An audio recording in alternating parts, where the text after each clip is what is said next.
তোমরা যারা দিগলতলা সিটি কর্পোরেশনের সদস্য আছো অতি দ্রুত মাদ্রাসা ফিল্ডে এসে পড়ো, কারণ এই প্লেয়ার বেগরে আমরা ভলিবল খেলতে পারতাছি না। মাত্র এখন 4 জন আছি, 5-6 জন আছি, এরাও চলে গেছে।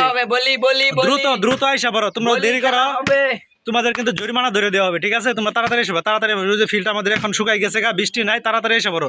যদি দেরি করো তাহলে তো বুঝতে পারতেছো আমরা অনেক 1 ঘন্টা ধরে বসে রয়েছি খেলবার নিকে। ওই যে আমাদের বল রেডি, প্লেয়ারও রেডি, আর 4-5 জন হইলে খেলা শুরু করে দেওয়া যাবে। দোকানে একটু থাকলেই আর দোকানে যারা ওই জায়গায় বসে রয়েছে তারাও এসে পড়ো দ্রুত, ঠিক আছে? আমরা দেরি করতাম না, কারণ একটা সময়ের তো অনেক মূল্য আছে, 1 সেকেন্ডের প্রচুর মূল্য। বসে রয়েছি 1 ঘন্টা ধরে, যখন কাম হইতেছে। দ্রুত আইসা পড়ো, দ্রুত ব্যাগে। ঈদের দিন হয়েছে তাই গেছি, এত ঘোরাফেরা করে লাগে, খেলা কি ভালো লাগে না? খেলাধুলা করার শরীর ভালো থাকবো, ঘোরাফেরা করলে কি হবো? হুদাই বৃষ্টি মেয়ে দিন পেক রাস্তা মধ্যে।